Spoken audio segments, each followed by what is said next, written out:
Early in the 1980s, my brother, Bob Klump, who visits Clayton Jail, which is correctly known as St. Louis County Correctional Center, he was going to the jail to minister to the men, and he asked me if I would like to go along. Reluctantly, I agreed, and what we did was attempt to have a discussion with them or just to cheer them up. I said hello and conversed with a few, and then I got to Leonard Law's cell.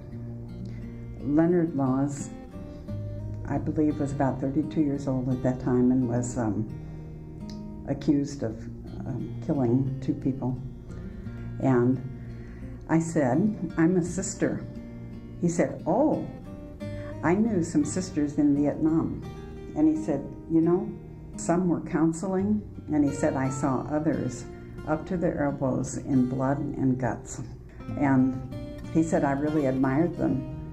What is interesting about Leonard and his relationship with those sisters is that I attribute his eventual conversion to them. Leonard was to be the first death row inmate to be executed when the executions were reinstated in Missouri. We visited Leonard in his cell, which is no longer done.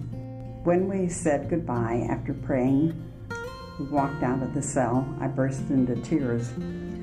Outside, newsmen, TV vans, SWAT teams running around, and helicopters overhead, all made for a dramatic situation.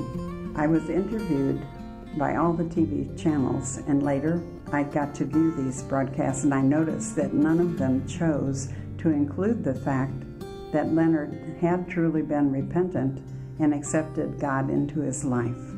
A later article in which I recounted the full story of his conversion was published in the St. Louis Post-Dispatch.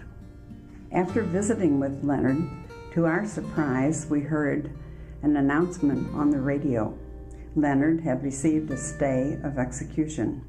He wasn't very happy. He said, "We can't imagine how hard it is to prepare for death and stay in a virtuous state while living with the other death row inmates." So eventually, Leonard did receive another date and he would be executed.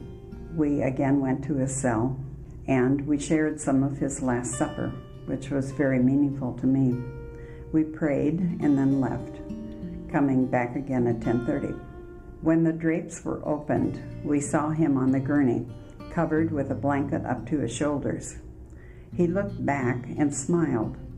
Then we heard fire shot 1, and then about half a minute fire shot 2, and with the final fire shot 3, he turned ashen. Quietly, we left. We remembered that evening how the clouds parted in the sky and rays of sun brilliantly streaked downward. Bob and I both had a sense of peace and quiet joy. Touching a suffering man's heart, the dear neighbor, is my chief joy. When I see them gain a new concept of their own worth, I rejoice that they have discovered their dignity as a child of God.